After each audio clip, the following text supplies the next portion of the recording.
For years, military analysts and politicians believed Canada's decision on its next-generation fighter jet was already written in stone.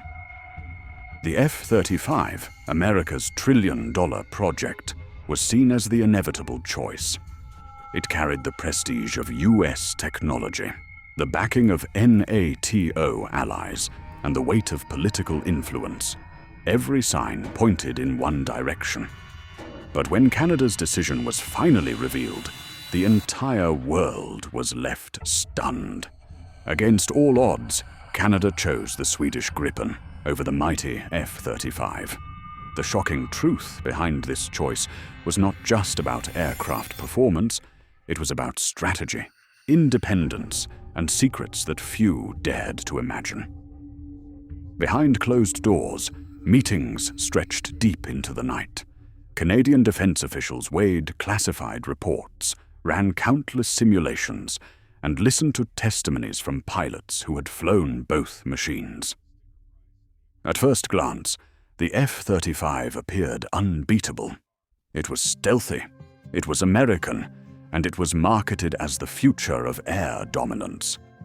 But beneath the glossy brochures and flashy demonstrations, troubling realities began to surface. Costs spiraled out of control.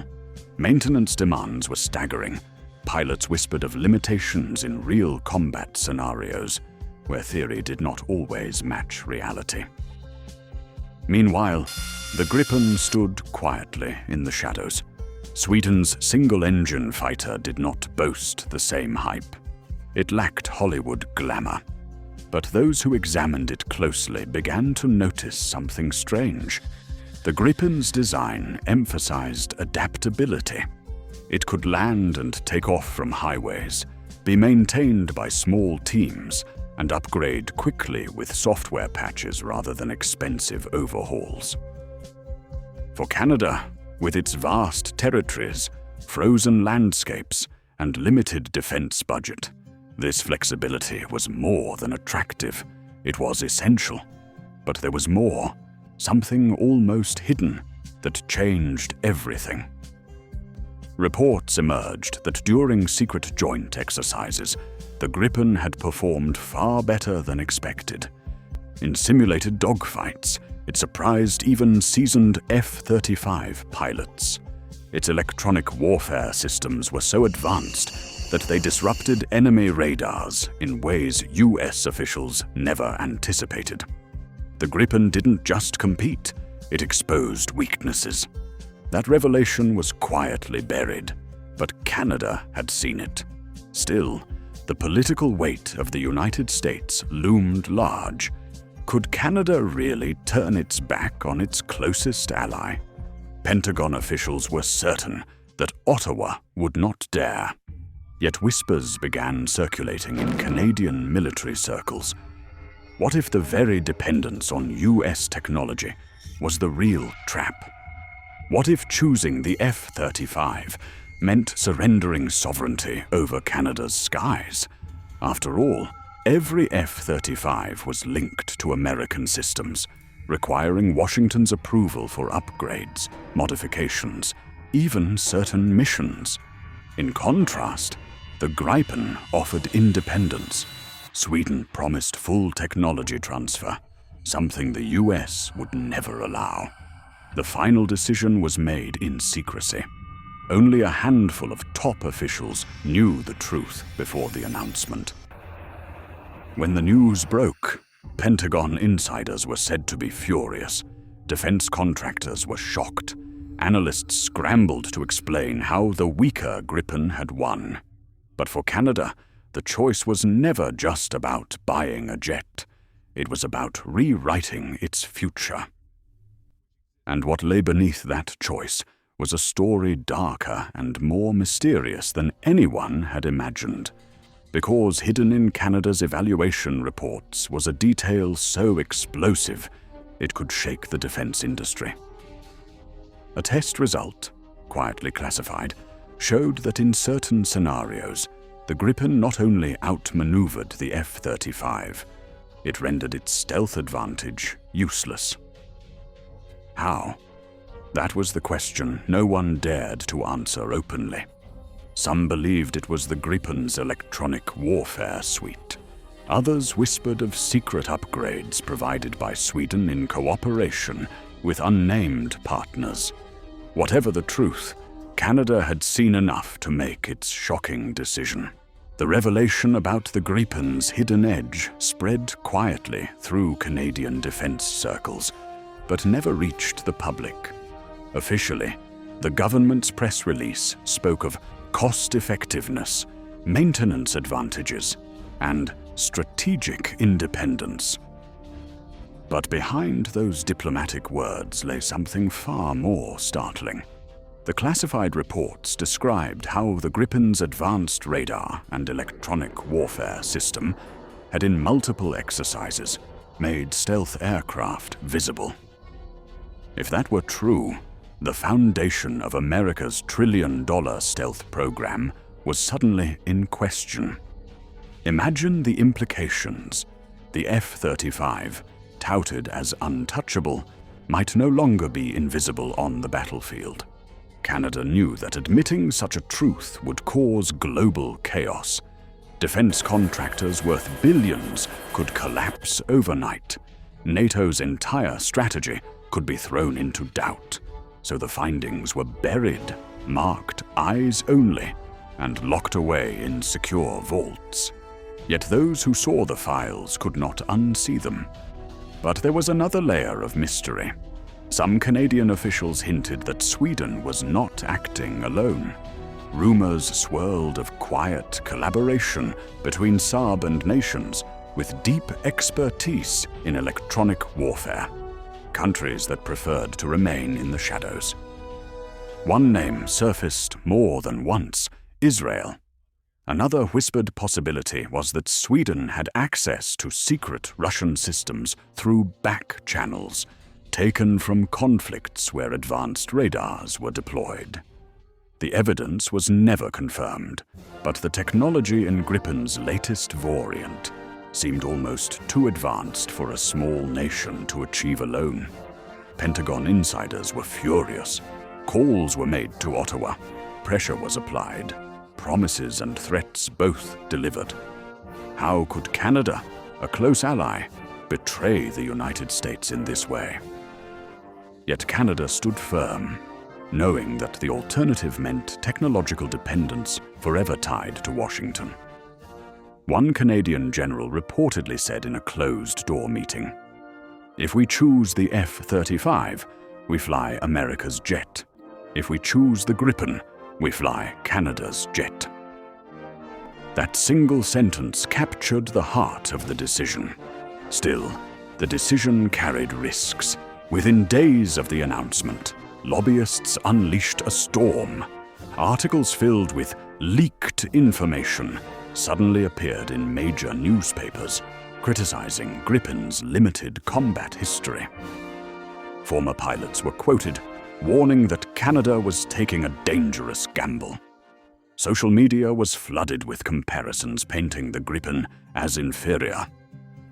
Yet, mysteriously, for every wave of criticism, new voices emerged, pointing to the hidden advantages of the Swedish jet, voices that seemed to know more than they should. Inside the Pentagon, something darker was brewing. Analysts began to revisit war games, searching for any signs they had overlooked. Had Gripen really exposed a flaw in the F-35? Quietly, a team was assembled to investigate. What they found only deepened the mystery. In multiple joint NATO exercises, results had been quietly altered before release. Officially, the F-35 always won. But in internal, unedited logs, there were cases where Gripen pilots had achieved multiple simulated kills against the supposedly invincible stealth jet. The discrepancies were deliberate, meant to protect the reputation of the F-35 program. If the F-35's flaws were hidden for years, how much else was being concealed? Could they trust a future where every defense choice was dictated by another nation's agenda? The Gripen was more than an aircraft. It was a statement of sovereignty. And yet, deep inside these events, there were whispers of something even more secret. Some claimed that during a highly classified exercise in the Arctic, Gripen aircraft had used a new type of electronic warfare suite that completely blinded not only enemy radars, but even confused satellites overhead. The logs of that exercise were immediately sealed, and those who participated were sworn to silence. But fragments of the truth leaked out, just enough to raise questions too dangerous to ask openly. By now, the story had become larger than a defense contract. Canada's choice was exposing cracks in the global military order. For decades, America had assumed its allies would fall in line, purchasing weapons not just for defense, but to reinforce US dominance. Canada broke that chain. And once one nation broke free, others began to wonder.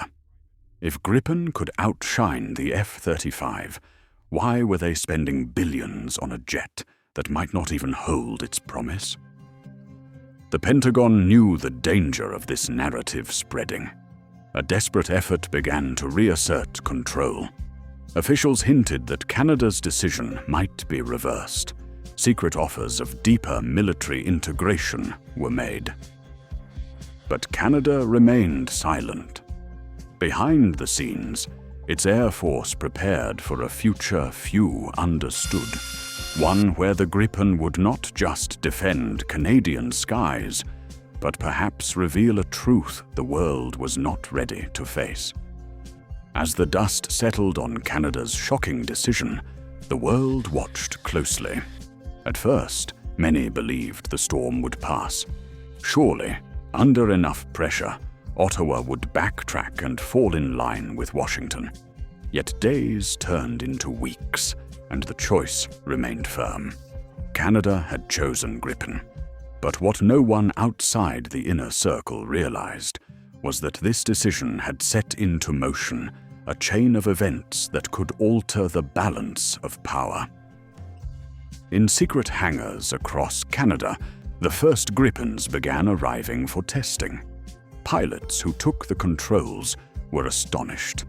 They reported an ease of handling, a fluid responsiveness, and systems that felt tailored to Canada's vast, rugged geography. The jet's ability to land on highways and operate from remote locations wasn't just a feature. It was a revelation.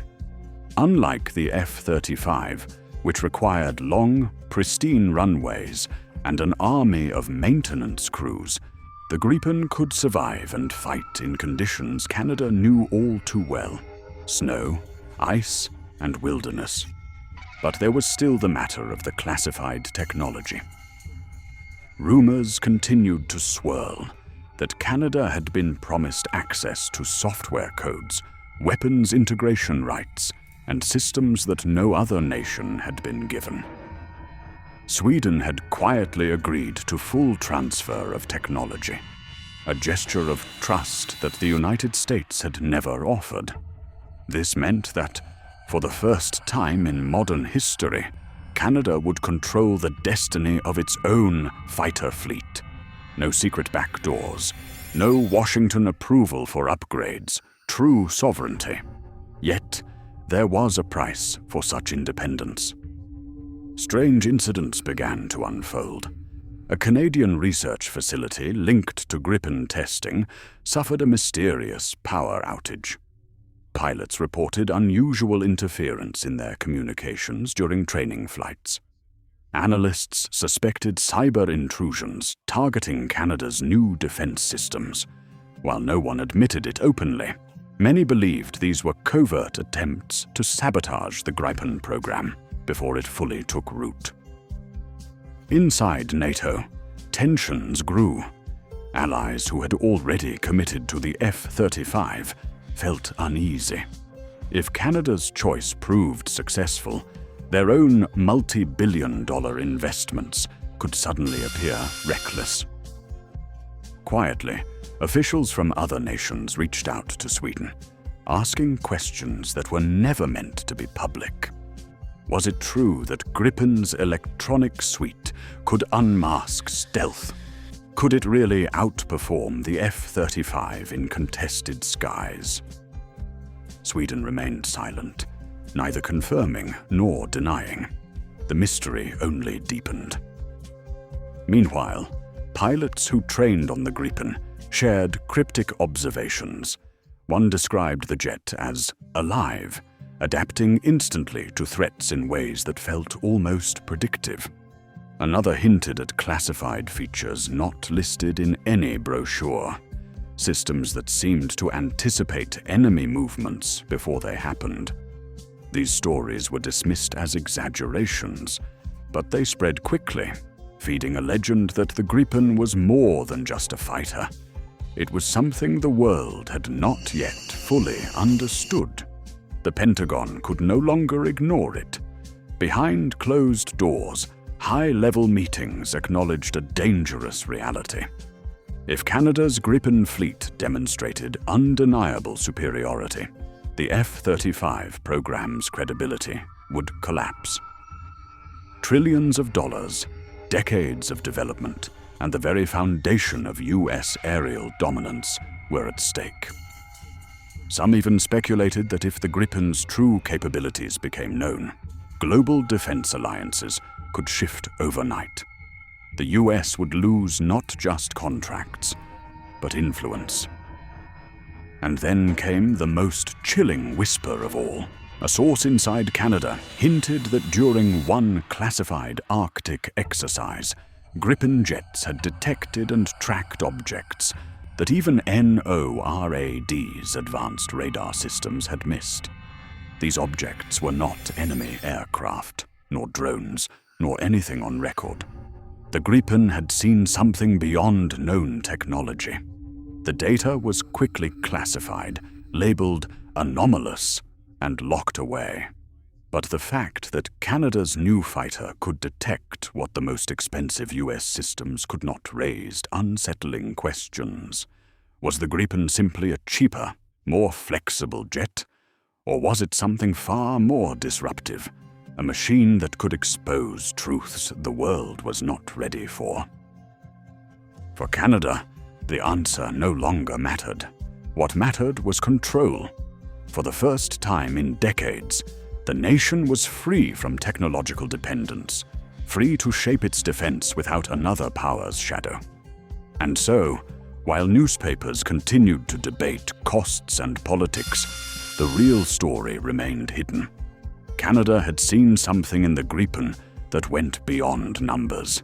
Something shocking enough to break away from the most powerful defense industry in the world. The public would never know the full details. Not yet. Canada's choice was not just a purchase. It was a warning. The age of unquestioned US air dominance might be ending, and the mysterious truth behind the Gripen was only beginning to surface.